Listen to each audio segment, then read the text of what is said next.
Bonjour, bienvenue à l'atelier du Meeple. Mon nom est Martin et aujourd'hui on regarde le jeu Les Vicomtes du Royaume de l'Ouest. Alors les Vicomtes, j'ai déjà fait une vidéo, c'était quand j'avais seulement le jeu de base et là on a reçu la Big Box encore plus grande.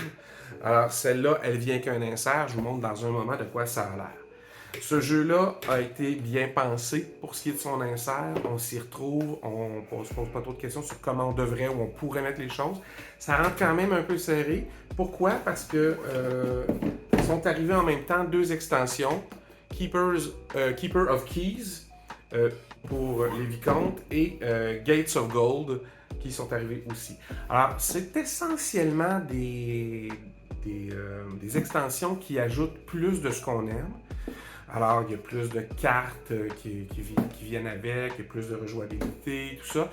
Il ajoute quelques petits mécanismes qui sont intéressants. Alors, Gates of Gold, c'est vraiment de regarder un peu qui arrive dans votre cité, puis s'il y a des gens un peu trop louches, peut-être pas les laisser entrer.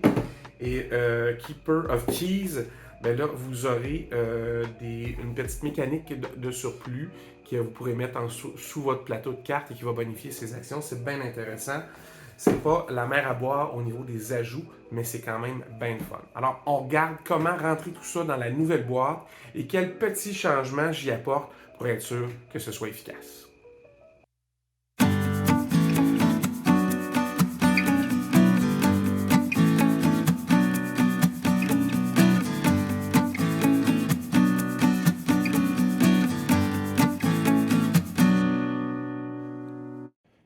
Alors, je vous montre la nouvelle boîte des Vicomtes du Royaume de l'Ouest, le dernier jeu de la trilogie. Alors, c'est assez bien fait malgré tout. Ils nous ont donné une boîte où on peut à peu près tout ranger. Alors, c'est certain que si vous ne slivez pas vos cartes, vous avez beaucoup d'espace et ceux-là sont des très bonnes cartes malgré tout. Alors, ne sentez-vous pas obligé de sliver tout ça, c'est pas nécessaire. Alors, je les ai mis ici. Je vais peut-être leur faire des séparateurs, mais c'est pas d'une grande utilité. Surtout que quand on les regarde comme ça, pardon, ils sont faciles à identifier. Alors, les couleurs rouges ici, c'est vert et jaune, c'est les joueurs. Alors, les oranges, pas les oranges, mais les bruns, c'est les héros. Puis les noirs, c'est les gens qu'on peut recruter. Alors, il y en a toute une tonne. Alors, vous pouvez, et c'est prévu comme ça, les installer directement à plat dans le fond. Comme ça. C'est prévu comme ça parce que quand on pousse dessus, en dessous, il y a un petit, une espèce de petit monticule dans le fond qui permet de les ramasser facilement. Vous pouvez aussi faire comme moi, puis les mettre sur le côté, comme ça.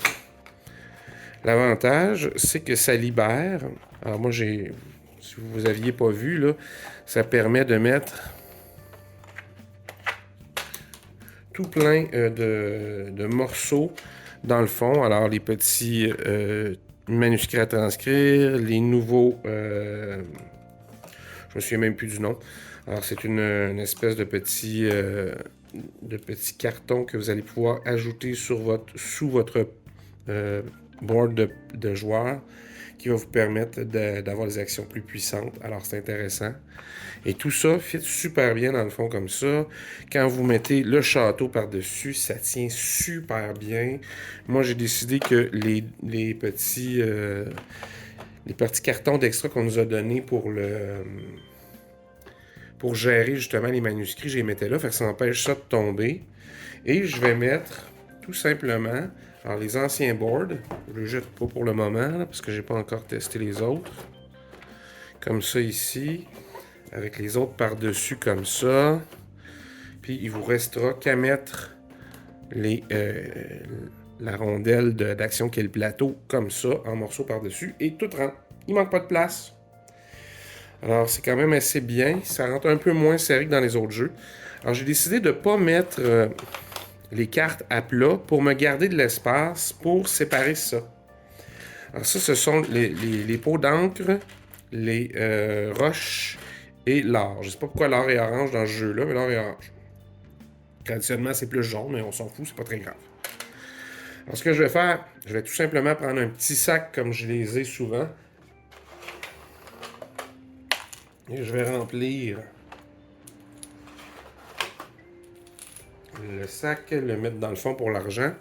Vous vous souvenez que pour tous les jeux du Royaume de l'Ouest, j'ai ma fameuse bourse médiévale que j'avais achetée il y a très longtemps au Médiéval de Québec.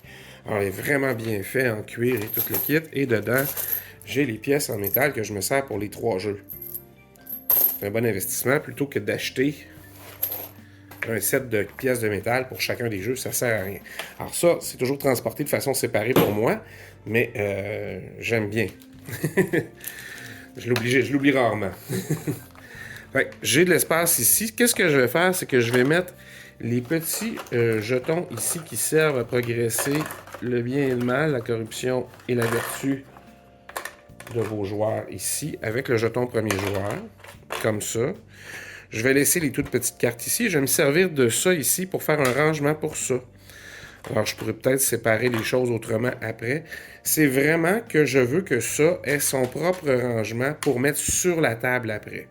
Alors, ce que je vais faire, j'ai pris la mesure de 5.5 par 9 pour faire une boîte qui va rentrer là. Et dans cette boîte-là, je vais lui faire un séparateur en 3. Puis dans chacun des séparateurs, je vais mettre un petit tiroir où ça va être dedans. Alors, tout ça va rester bien en place dans sa petite boîte, mais ici, je pourrais séparer les ressources principales du jeu.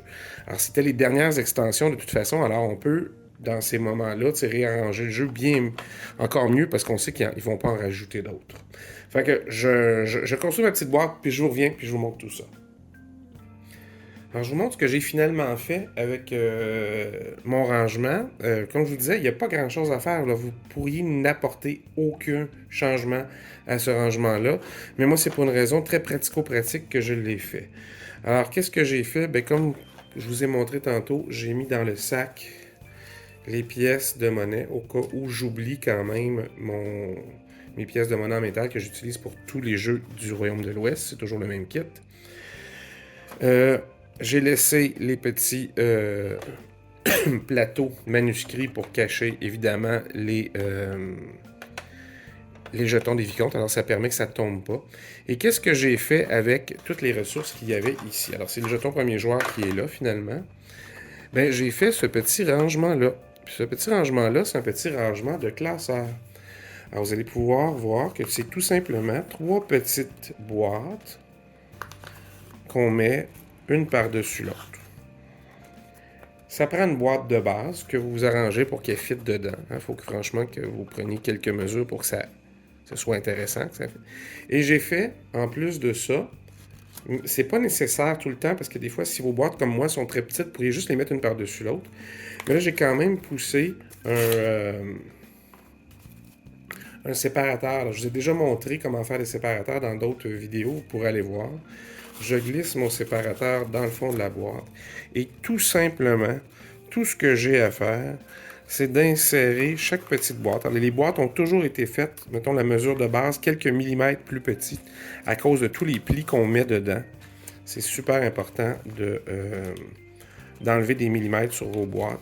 Puis, vous voyez, ça rentre quand même très serré, mais c'est ce qui fait que vous pouvez le secouer puis ça ne va pas bouger. Tout reste là. Alors, c'était le seul petit changement. Comme je vous disais, il y a eu des belles améliorations dans ce jeu-là. On est content. Les petits plateaux de jeu qui étaient ultra minces, même beaucoup trop minces. Personne n'aimait ça. Les jetons glissaient, ça n'avait aucun bon sens. Maintenant, on vous fournit un plateau en carton, solide. Et je vous montre ici, sur la table, bien, vos jetons, quand vous allez les faire bouger,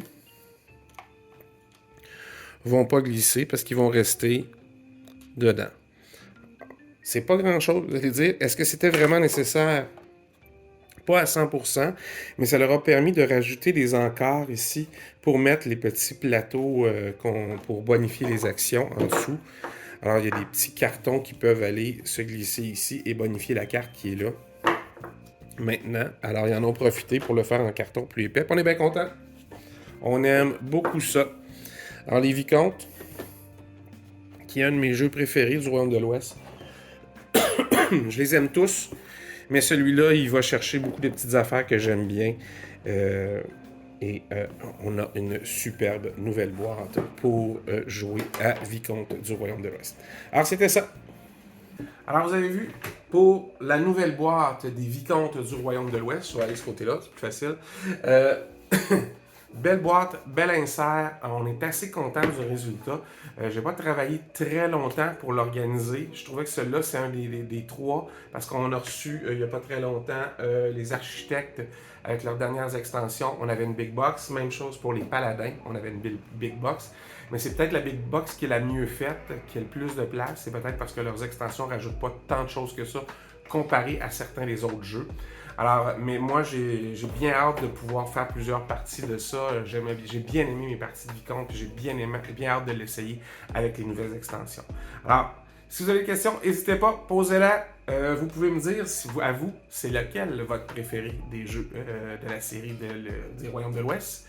Moi, je vous dirais, maintenant, quand Architect a été mon premier jeu de worker placement, de placement d'ouvriers, alors c'est lui qui me reste accroché quand on me parle de placement d'ouvriers. Mais j'ai beaucoup aimé Paladin parce que personne vient jouer dans mes pattes presque quand je fais mes propres affaires, je planifie. Bon, plusieurs vont qualifier ça d'un jeu solo à multijoueur, mais bon, c'est pas grave. Lui, je trouve qu'il ramasse un peu des deux. Les gens viennent pas tant que ça vous achaler.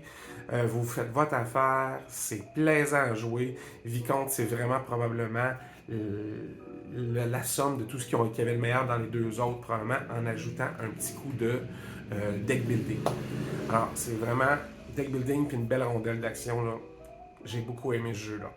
Alors, dites-moi, pour vous, c'est lequel qui est votre préféré. En attendant, nous, on se revoit la prochaine fois. Amusez-vous.